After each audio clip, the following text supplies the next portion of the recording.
Vanessa Warhope begins abdominal exercises in Leah Keller's class in San Francisco, California. Keller teaches an exercise called drawing in to help strengthen abdominal muscles that tend to spread apart a bit during pregnancy. Talia Herman for NPR. Last week, NPR had a story that garnered a huge response from listeners and Shots readers. The story was on a medical condition that causes a soft, bulging belly, sometimes referred to as mommy pooch or mummy tummy, because it's especially common among women in the months after they give birth. The technical term is diastasis recti, a condition thought to contribute to some cases of back pain among men as well as women. After the story aired, we received hundreds of comments on Facebook and via email, many appreciative, but some angry. A few readers say even covering the topic is beneath NPR's journalistic standards. Others say our story didn't take the topic seriously enough, or that it focused on the wrong aspects of the problem. I found the headlines used to introduce your story both on air and in print to be focused on size and shape, and therefore they reinforce damaging cultural standards about women's bodies, writes Hannah Thornton, a registered dietitian in Austin, Texas, in an email to NPR. Every time we raise an issue like this, it's an opportunity to change the conversation about women's bodies to make it about function rather than aesthetics, she adds. In general, though, most readers and listeners have been excited about the potential to strengthen their abdominal muscles and fix the pooch. They've asked for more information, more about diastasis recti, more about exercises that could help, and more about postnatal care in general. So we're back with answers to some of the questions raised. Tell me more about which exercises can help diastasis recti. The exercise is often called drawing in, as in drawing in a breath and some of the muscles involved. And physical therapists have been recommending it in various forms to women for years, as a safe way to strengthen abdominal muscles and the lower back. You can do the exercise in many different positions: sitting cross-legged, sitting on your knees, standing with knees gently bent, or on all fours. The key, practitioners say, is to be sure your back is flat. The exercise is simple. You can do it in 4 steps. Place your hands on your stomach. Take a deep breath and fill your belly with air. Then on the exhale, suck your belly back into the spine. And hold there. While holding the belly in the position, take small breaths, keeping the belly flat. Then, on the exhale, pull your belly in even more, toward the spine.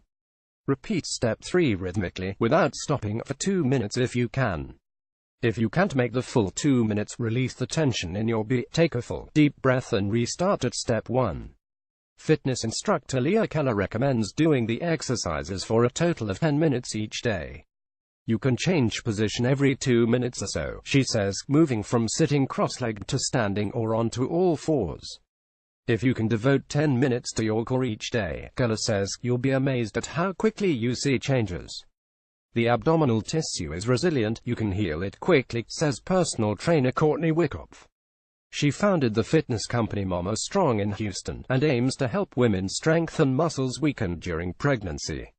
Wyckoff includes a similar exercise to the one we profiled last week in her own postpartum regime. But she recommends doing another exercise simultaneously with the drawing in a Kegel.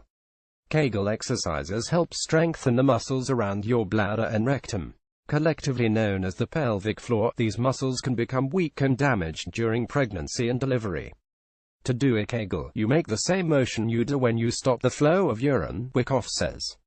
What you're actually doing is squeezing the sphincter, she adds.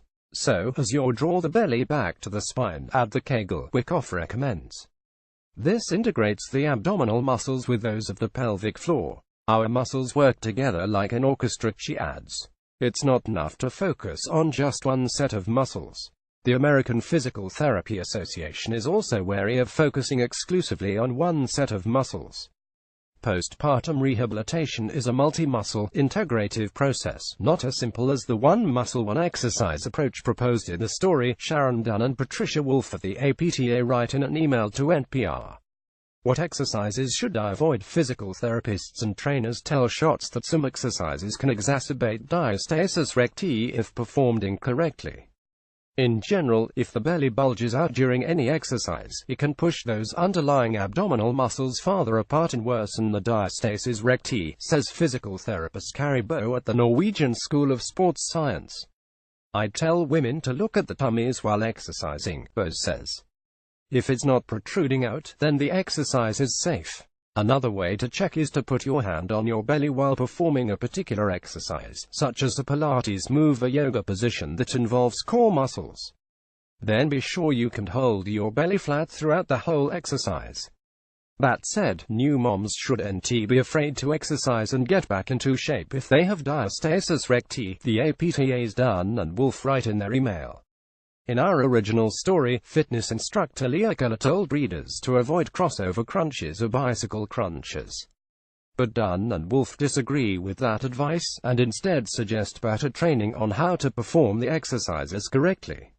If done properly, the crossover crunches and bicycle crunches could actually help a woman restore the strength to all of her abdominal muscles, they tell Shots. Is there such a thing as man pooch? Absolutely. Diastasis recti can occur in both men and women, says Dr. Raul Artel, an OBGYN at St. Louis University. For men, the most common condition is related to obesity, he says. About 40% of the general population is overweight or obese. In her work as a fitness instructor, Keller has also seen the problem in very fit men who have induced abdominal separation by doing exercises that bulge the belly forward. The same exercises that help postpartum women will help men, she says. What's the evidence that exercise will work? Unfortunately, there hasn't been much research that looks at how effective any particular exercise is or is not in fixing diastasis recti. And the studies that have been done have been small or otherwise far from definitive. A review published in June found only 6 studies on the topic, and only 2 of them were randomized control trials, the gold standard in medical experiments. With so little data, it's tough to draw conclusions, the review's physician authors report in the journal Surgical Endoscopy. Physiotherapy can achieve a moderate reduction in IRD interictus distance during muscle contraction, the review's authors conclude, though it is currently unclear if this has any positive effect on quality of life or functional outcomes. Students are taught a number of exercises in Keller's class aimed at new moms in San Francisco, California. Talia Herman for NPR. While they wait for definitive evidence, many physical therapists and personal trainers have written in to tell Shots they've seen many women improve the pooches and diastasis recti with simple exercises. They're frustrated that scientists haven't yet caught up and done more research. It's amazing, Buzz says. So many women have a problem with diastasis recti and there have been so few studies, she says. If it had been a men's problem, it probably would have been more researched. Instead, she says, too many doctors dismiss postnatal problems as something that just happens after pregnancy, and say there's nothing you can do about it. Bo thinks the breath and exercise can strengthen abdominal muscles and help flatten that area. But whether the exercise will actually fix the diastasis recti, she says, is still unknown. That's the scientific question, Buzz says.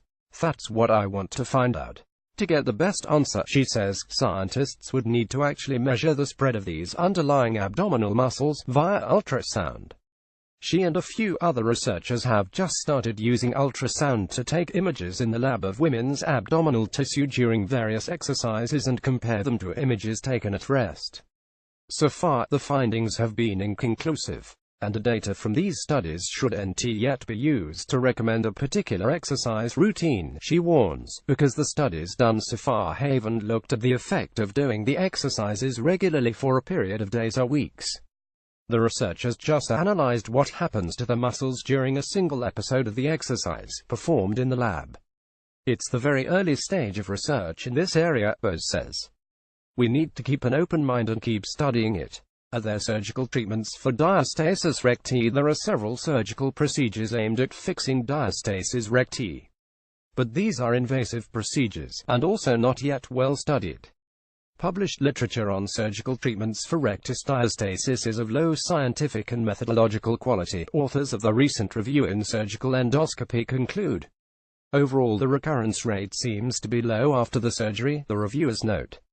But very little is known, they says, about post-operative pain, cosmetic outcome, and functional results of these procedures.